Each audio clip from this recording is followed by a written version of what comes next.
డిఫరెంట్గా ట్రీట్ చేస్తాడు. అంటే కష్టము బాధం ఏమీ తెలియదు తనకి, అంత ప్రాస్పరస్గా పెంచుతాడు సిద్ధార్థని. ఈ చిన్న ప్రాబ్లం కూడా ఉంది. మహామాయ ఎగ్జాక్ట్లీ 7 daysకి చనిపోతుంది.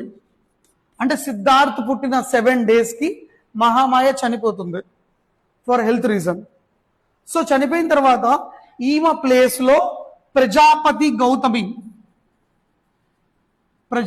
గౌతమి ఈమె రెస్పాన్సిబిలిటీ తీసుకుంటుంది టు గ్రీమ్ ద సిద్ధార్థ్ని పెంచే బాధ్యత, దాన్ని గ్రూమింగ్ అంటారు.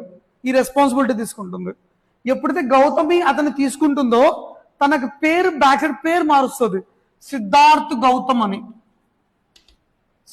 గౌతమ్ అంటే గౌతమ్ అనే నేమ్ని యాడ్ చేసింది గౌతమి. ఎవరు యాడ్ చేశారు? ప్రజాపతి గౌతమి.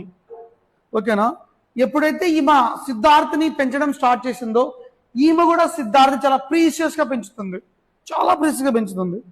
పెంచిన తర్వాత వీళ్ళ ఫాదర్ సిద్ధార్థ్ ఎప్పటికీ ఇలాగే ఉండాలని చెప్పేసి ఇతన్ని బాగా పెంచే టైంలో లైఫ్ ప్రతి ఒక్కటి టేస్ట్ చూపించాలి, టేస్ట్ నేర్పించాలి అని at the age of 16 years marriage చేస్తాడు.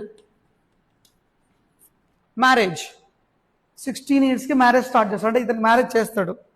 ఈ మ్యారేజ్ చేసినప్పుడు ఇతని వైఫ్ పేరు వచ్చేసి యశోధర. బాగా చూడమా, యశోధర. మనకు వర్ధమానికి యశోధర డిఫరెన్స్ ఉంది ఇక్కడ. అక్కడ యశోద, ఇక్కడ యశోధర. సో ఈమె నుంచి పెళ్లి చేస్తారు. ఈమె ఏజ్ కూడా 16 years. She become to queen to some Kingdom.